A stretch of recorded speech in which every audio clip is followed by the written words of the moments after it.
आम आदमी पार्टी के जितने मुस्लिम विधायक हैं उन सब के साथ मेरी हमदर्दी है, क्योंकि मैं ये समझता हूं कि उनकी नीयत साफ है, लेकिन वो जिस पार्टी में है उसकी नीयत साफ नहीं है, वो असली चड्डी अंदर है। जो केजरीवाल साहब हैं सही मायनों में संघ का चेहरा है, और इसलिए वो करने नहीं देंगे किसी को काम। मैंने अमानतुल्लाह खान साहब के साथ काम किया, मैं जानता हूं उनको कि उनकी पूरी नीयत थी कि 250 स्कूल बने, वो चाहते थे 250 स्कूल बने, लेकिन ये मुख्यमंत्री उप मुख्यमंत्री मनीष सिसोदिया हैं जिन्होंने उस प्रोजेक्ट को बीच में रुकवाया। ये मैं गवाह हूं। मेरी दरखास्त है अपने भाइयों से, जो चाहे किसी भी पार्टी की हो, कि आप अपनी सरकारों पर दबाव बनाइए, और अगर वो ना माने तो मजलिस के दरवाजे आपके लिए खुले हैं।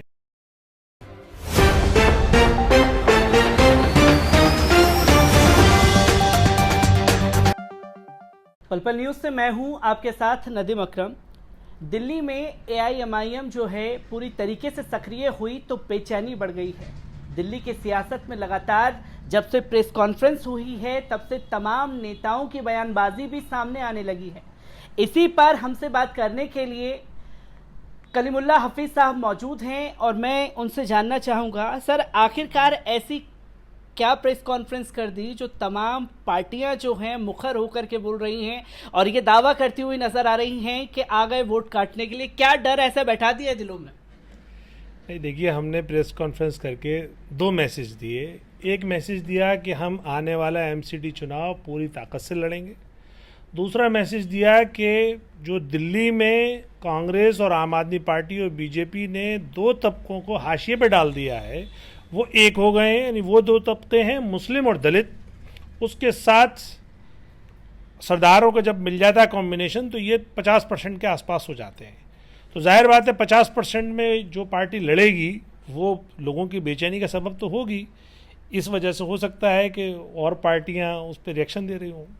और पार्टियां तो रिएक्शन दे रही हैं। किस मुद्दे को लेकर के आप लोग दिल्ली में चुनाव लड़ने वाले हैं? क्योंकि MCD इलेक्शन बिल्कुल करीब हैं और काफ़ी लंबा समय है आपके पास पूरी तैयारियां करने का। किस तरीके से देख रहे हैं और क्या मुद्दे आपके खास रहेंगे?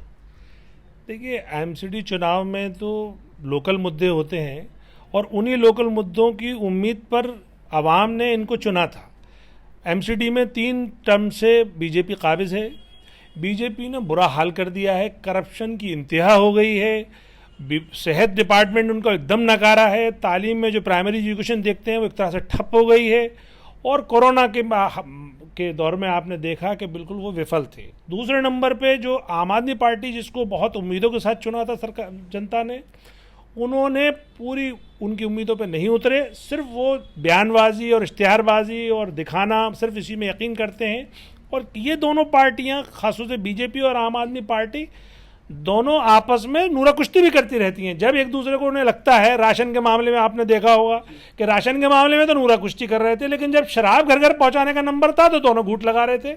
BJP भी खुश थी और आम आदमी पार्टी तो, अरविंद केजरीवाल साहब तो बाकायदा शराब की बोतल ले जाके घर घर पहुंचाने के लिए उन्होंने तो स्कीम ही लाए, लेकिन राशन पे दोनों नूरा कुश्ती कर रहे थे। इसी तरीके से ऑक्सीजन जब उनको मुहैया करानी थी, जब गरीब आवाम सड़कों पे अपनी जान दे रही थी, अस्पतालों में ऑक्सीजन नहीं थी, उस टाइम तो ये दोनों नूरा कुश्ती कर रहे थे। जब सुप्रीम कोर्ट ने इसमें इंटरफियर करा तब जाके इन्होंने ऑक्सीजन दी। लेकिन अब फिर दोबारा से, अभी 2 दिन पहले आपने देखा होगा, BJP और आम आदमी पार्टी फिर नूरा कुश्ती कर रही है। तो इनकी जो खोखली नीति है दोनों पार्टियों की, जो जनता को बेवकूफ़ बनाने की, और ख़ास तौर से जो पिछड़ा इलाका है, जो पिछड़े लोग हैं, उनको जो उन्होंने ठगा है, तो इस बार जनता तय करके बैठी है कि इनको वो सबक सिखाएगी। और हमें इसकी पूरी उम्मीद है कि मजलिस को इसका पूरा फ़ायदा होगा, और मजलिस को उन्हीं लोगों की डिमांड पर, उन्हीं लोगों के इसरार पर मजलिस ने इतना बड़ा कदम उठाया है। और आप देखेंगे आने वाले वक्त में मजलिस पूरे चुनाव में चौंकाने वाले नतीजे देगी। अभी 5 सीटों पर उपचुनाव भी हुए थे दिल्ली की MCD पर। जो तस्वीरें सामने आई, 4 में से 1 सीट जो है वो कांग्रेस ने जीती। मुसलमानों को आम आदमी पार्टी अपना जागीर समझ रही है। भारतीय जनता पार्टी ये कहती है मुसलमान हमारे साथ है ही नहीं। तो क्या चुनौती रहेगी आपके लिए कि कांग्रेस की तरफ भी जो है मुसलमानों का रुझान बढ़ रहा है? चौन बांगर से कांग्रेस की पार्टी जीत चुकी है, वहां से तस्वीरें सामने आई। तो किस तरीके से देखेंगे उन इलाकों को, किस तरीके से अपने अंडर में लेंगे? देखिए, कांग्रेस के पास तो लीडरशिप वैक्यूम है, ना वो ही में है ना शी में है। तो इसलिए आप कांग्रेस का तो जिक्र छोड़ दीजिए। कांग्रेस को वैसे भी 70 साल मुसलमानों ने आजमाया है, और आज मुसलमानों की जो बदतर हालत है, जो हम दलितों से भी नीचे चले गए हैं, उसका सिर्फ और सिर्फ जिम्मेदार है, या बड़े ज़्यादा हिस्से की जिम्मेदार कांग्रेस ही है। तो कांग्रेस को तो मुसलमान किसी हाल में माफ़ करने वाला नहीं है। चौहान वांगर में तो चूंकि उनके पास ऑप्शन नहीं था और MIM लड़ी नहीं थी, तो इसलिए वो देते कैसे वोट? बीजेपी की तो देते नहीं। बीजेपी तो उनकी जान की दुश्मन है, उनकी तो वो वजूद की दुश्मन है। अब रही बात ये दोनों पार्टियां उनकी उसी को खौफ दिखा के कि बीजेपी की दुश्मन है तुम्हारी, अगर तुम मुत्तहद हो गए तो बीजेपी आ जाएगी, वही खौफ दिखा दिखा के ये दोनों उनको बेवकूफ़ बनाते चले आए और कहीं ना कहीं ये उनको एक बंधुआ वोट भी समझते हैं। तो इस मर्तबा मुसलमानों के पास भी और दलितों के पास ऑप्शन है, अपनी एक लीडरशिप है। आली जनाब बैरिस्टर असदुद्दीन ओवैसी साहब जैसा उनके पास शानदार बेबाक लीडर है। मैं ये समझता हूँ कि उनकी लीडरशिप में और इस दिल्ली यूनिट जो भी मेहनत कर रही है, इस मेहनत के चलते सारे लोग हमारे साथ आएंगे और मजलिस आने वाले चुनाव में अपनी जीत का परचम लहराएगी। 5 सीटों में जो तस्वीरें देखने को मिली उसमें अरविंद केजरीवाल जो हैं लगातार मुस्लिम इलाकों में जाकर के रैलियां करते रहे, मनीष सिसोदिया करते रहे, टोपी भी पहन ली और तमाम तस्वीरें वायरल होती रहीं कि देखिए मुसलमानों के अगर सबसे बड़े जो हमदर्द हैं वो अरविंद केजरीवाल हैं। बीते कुछ सालों में जो तस्वीरें सामने आई हैं आम आदमी पार्टी की, उसको जनता के सामने किस तरीके से रखा जाएगा? देखिए, आम आदमी पार्टी जो सेहत और तालीम के मामले में अपनी पीठ थपथपाती है, उसमें वो मुस्लिम इलाकों में बिल्कुल फेल है।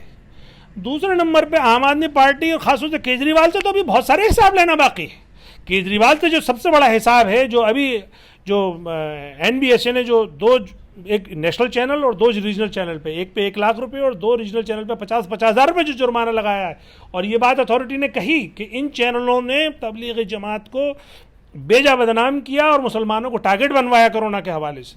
लेकिन उसकी शुरुआत संवैधानिक पद पर बैठे हुए मुख्यमंत्री अरविंद केजरीवाल ने की थी। अरविंद केजरीवाल बाकायदा प्रेस कॉन्फ्रेंस करते थे और ये कहते थे कि देखो साहब, इतने मरीज अब तबलीगी जमात की वजह से इतने कोरोना के आए, इतने लोगों को फैलाया, और इसके कितने बड़े जिम्मेदार मौलाना साद हैं। और मौलाना साद को यानी सैकड़ों साल, जो यानी 100 साल से ज़्यादा की खिदमत है तबलीगी जमात की, इस अकेले मुख्यमंत्री ने उस पर प्रश्न चिन्ह लगाया था। आप याद रखिए, मुसलमान सब कुछ भूल सकता है, वो भूखा रह सकता है, लेकिन अपने बुजुर्गों की, अपने असलाफ की बेइज्जती बर्दाश्त नहीं कर सकता। तो इस मुख्यमंत्री ने जितनी बेइज्जती मौलाना साद की और जितनी बेइज्जती तबलीग मूवमेंट की है, इसको तो हिसाब देना पड़ेगा। और जब तक सियासत करेंगे अरविंद केजरीवाल, तब जब देना पड़ेगा उनको हिसाब। अगर वो माफ़ी नहीं मांगते हैं तब तक उनका हम नहीं पीछा छोड़ेंगे, मजलिस पीछा नहीं छोड़ेगी। मजलिस उनको याद दिलाएगी कि जो गुनाह, और ये हम अथॉरिटी से भी ये मांग करेंगे, कोर्ट से भी ये मांग करेंगे कि आपने चैनलों पे जुर्माना तो क्यों लगाया 50-50 हज़ार? असली मुजरिम को क्यों छोड़ दिया? असली मुजरिम तो अरविंद केजरीवाल हैं, इन पे लगना चाहिए 50 करोड़ का जुर्माना, चूंकि इन्होंने एक इतनी बड़ी कम्युनिटी को टारगेट कराया। और इतनी बड़ी कम्युनिटी पूरे देश में इस तरह से टारगेट हुई कि बेचारे सब्जी वाले, रेहड़ी वाले, फल बेचने वाले, वो गलियों में जाते हुए डरते थे। तो आखिर अगर उसकी तह में जाएंगे तो असल में तो मुख्यमंत्री अरविंद केजरीवाल नजर आएंगे।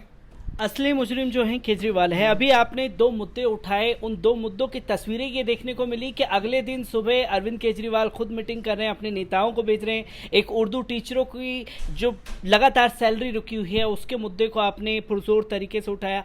आखिरकार क्या अब किस तरीके से है, उन्हें सैलरी मिली है या नहीं मिली है? कितने लोग आप लोगों के कॉन्टेक्ट में हैं?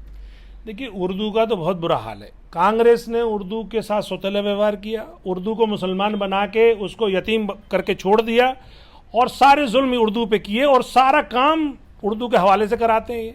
सारा फ़ायदा जब इलेक्शन के टाइम पे उर्दू ले आते हैं। उर्दू अकेडमी का बुरा हाल, उर्दू अकेडमी में बताइए वाइस चेयरमैन तक ऐसा बैठा दिया जो उर्दू नहीं जानता, उसका बुरा हाल कर दिया, उसको 2 साल से बजट भी नहीं दिया। दूसरे नंबर पर आ जाइए उर्दू टीचर। उर्दू टीचर की दिल्ली एजुकेशन डिपार्टमेंट में पिछले 12 साल से वैकेंसीज खाली हैं। पहले कांग्रेस ये जुल्म करती रही कि सारे टीचर्स की वैकेंसी निकालती थी, उर्दू की नहीं निकाली। 7 साल से ये हजरत काबिज हैं, इन्होंने नहीं निकाली वैकेंसी। अब जाके वैकेंसी निकाली है 917 उर्दू की DSSB के थ्रू। उसके साथ भी जुल्म ये है कि उसकी एलिजिबिलिटी एज 32 ईयर्स कर दी, जबकि 10-12 साल से तो बेचारे वो इंतज़ार कर रहे हैं। उनकी उम्रें 35 साल 40 साल तक पहुंच चुकी हैं बच्चों की। तो एक तो इनको एज बढ़ानी चाहिए थी, दूसरा ये कि ये बजाय इसके कि माफ़ी मांगते हैं कि हमने 12 साल से नहीं निकाली थी, और ये अपने 7 साल नाकारापन की, निगम्मेपन की माफ़ी मांगते हैं, अपनी पीठ थपथपा रहे हैं। और उनके जितने चेले हैं, जो उनके नुमाइंदे हैं, वो सब ऐसी वाह कर रहे हैं, अरे साहब आपने कितना बड़ा काम कर दिया। क्या कर दिया कि 917 वैकेंसी निकाल दी। बताइए, ये ऐसा इन्होंने बेवकूफ़ बनाया, एक ऐसा चश्मा लगा दिया है आम आवाम के सामने। ये इस गलत फहमी में है कि आवाम कुछ समझती नहीं है। मैं आपके चैनल के तवज्जो से ये कहना चाहता हूं कि आवाम अब सब समझ चुकी है और अरविंद केजरीवाल साहब, अब आप इस तरह के बहकावों के, इस तरह के छलावे वाली बात मत करिए। आप सिर्फ इस बात पर भी माफ़ी मांगिए कि इतनी लेट क्यों आपने वैकेंसी निकाली, और ये बात तक इसका ख्याल रखें कि पिछली बार भी वैकेंसी निकली थी, सिर्फ एक भरा गया था, उसमें सिर्फ एक वैकेंसी पूरी हुई थी, 317 वैकेंसी थी। इस बार जो आपने 917 निकाली हैं, इसमें आपकी जिम्मेदारी है कि इसमें 917 की 917 फिल होनी चाहिए और जल्दी फिल होनी चाहिए। कहीं ये भी ना हो कि जिस तरह से आपने इमामों की तनख्वाह को कहा था कि हम देंगे, उन्हें सिर्फ 2 साल से आप लटकाए हुए हैं, सिर्फ 2 महीने की तनख्वाह दी है, या जिस तरीके से आपने स्कूलों को वादा किया था कि 250 स्कूल मुस्लिम एरियो में बनाएंगे, जो आज तक आपने प्रोजेक्ट को रोका हुआ है, कहीं ऐसे ही ना हो कि ये वैकेंसी भी उसका इंतजार करती रहे और ये फिल ही ना हो पाए। लिहाजा मैं आपके थ्रू ये रिक्वेस्ट करूंगा कि इस पे आम आवाम भी केजरीवाल साहब से हिसाब मांगती रहे, केजरीवाल से हिसाब मांगते रहे। मैं एक दिल्ली की राजनीति से एक आखिरी सवाल आपसे लेना चाहूँगा, क्योंकि अमानतुल्लाह खान जो हैं आम आदमी पार्टी के बड़े चेहरा हैं, मुस्लिम वोटरों को अपनी तरफ खींचने में है, तो AIMIM के लिए कितनी बड़ी चुनौती होने वाली है? देखिए, मैं आम आदमी पार्टी के जितने मुस्लिम विधायक हैं उन सब के साथ मेरी हमदर्दी है, क्योंकि मैं ये समझता हूँ कि उनकी नीयत साफ है, लेकिन वो जिस पार्टी में है उसकी नीयत साफ नहीं है, वो असली चड्डी अंदर है। जो केजरीवाल साहब हैं सही मायनों में संघ का चेहरा है, और इसलिए वो करने नहीं देंगे किसी को काम। मैंने अमानतुल्लाह खान साहब के साथ काम किया है, मैं जानता हूं उनको कि उनकी पूरी नीयत थी कि 250 स्कूल बने, वो चाहते थे 250 स्कूल बने, लेकिन ये मुख्यमंत्री उप मुख्यमंत्री मनीष सिसोदिया हैं जिन्होंने उस प्रोजेक्ट को बीच में रुकवाया, ये मैं गवाह हूं। तो इसलिए मैं किसी मुस्लिम विधायक या नॉन मुस्लिम विधायक की बात नहीं करूंगा, ये यहाँ सवाल पार्टी का है। पार्टी की जैसी नीयत होगी उसके MLA वैसे ही करेंगे। इसलिए मेरी दरख्वास्त है अपने भाइयों से, जो चाहे किसी भी पार्टी के हों, कि आप अपनी सरकारों पे दबाव बनाइए, और अगर वो ना माने तो मजलिस के दरवाजे आपके लिए खुले हैं। मजलिस चाहती है कि जो हमारे इशू, कम्युनिटी के इश्यूज हैं, वो प्रॉपर सॉल्व हों, और सरकारों पे इतना दबाव आए कि ये झूठ बोलने से पहले 10 बार सोच। कलीमुल्लाह हफीज साहब हमारे साथ मौजूद थे, जिन्होंने दिल्ली की सियासत पर अपनी बेबाक राय को रखा, और साथ ही साथ डॉक्टर उमर गौतम का मुद्दा जो लगातार गरमाया हुआ है, उस पर सियासत किस तरीके से हो रही है उसे भी देखने की जरूरत है।